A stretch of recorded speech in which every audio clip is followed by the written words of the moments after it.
À risque de motif de compromission pour la DPJ. Bonjour, je suis Isabelle Landry pour ceux et celles qui ne me connaissent pas. Aujourd'hui, nous aborderons une notion parfois très floue, mal comprise mais lourde de conséquences. Le motif de compromission à risque de dans le cadre de la protection de la jeunesse.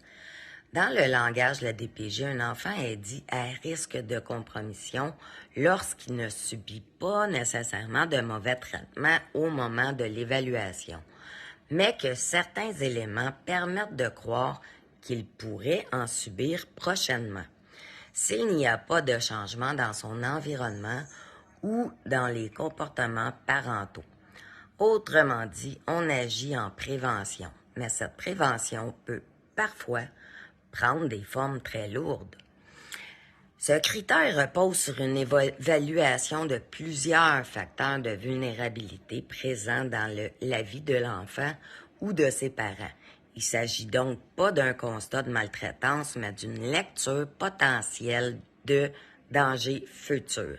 Cette lecture reste interprétative, donc subjective, même si elle s'appuie sur des grandes analyses. Voici des exemples de situations pouvant mener à une évaluation ou à une reconnaissance de compromission à risque de. Un parent, par exemple, ayant des antécédents de consommation, alcool, drogue, peu importe, même s'il est actuellement abstinent ou en rémission.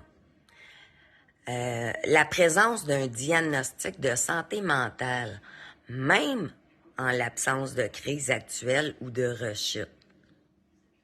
Des conditions de logement jugées instables ou précaires, comme des déménagements fréquents, l'insalubrité ou la cohabitation jugée inadéquate. Sont tous des exemples. Une précarité financière importante, surtout si elle s'accompagne d'une dépendance à l'aide sociale sans réseau de soutien. Des signalements récurrents également, même s'ils ont été non fondés ou classés sans suite. Une situation où le parent est lui-même victime de violences conjugales et est perçu comme n'étant pas en mesure d'assurer la sécurité de son enfant. Également, tout ce qui est au plan de l'isolement social marqué, là, sans proches, sans intervenants stables dans l'environnement, sans amis. Un enfant qui présente des comportements difficiles, aussi parfois interprétés comme étant le signe d'un manque de supervision ou d'encadrement parental.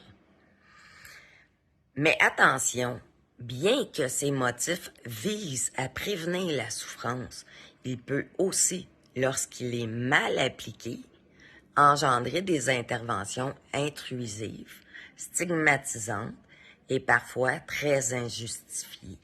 Des familles peuvent se voir retirer leur droit parental ou être placées sous surveillance, non pas pour ce qu'elles font, mais pour ce qu'on craint qu'elles fassent.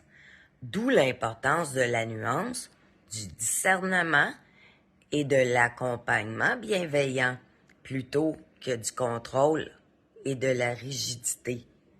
Parce que prévoir le pire, mes amis, ce n'est pas toujours protéger pour le mieux. Merci d'avoir été avec moi. J'espère que c'est un petit peu plus clair pour vous.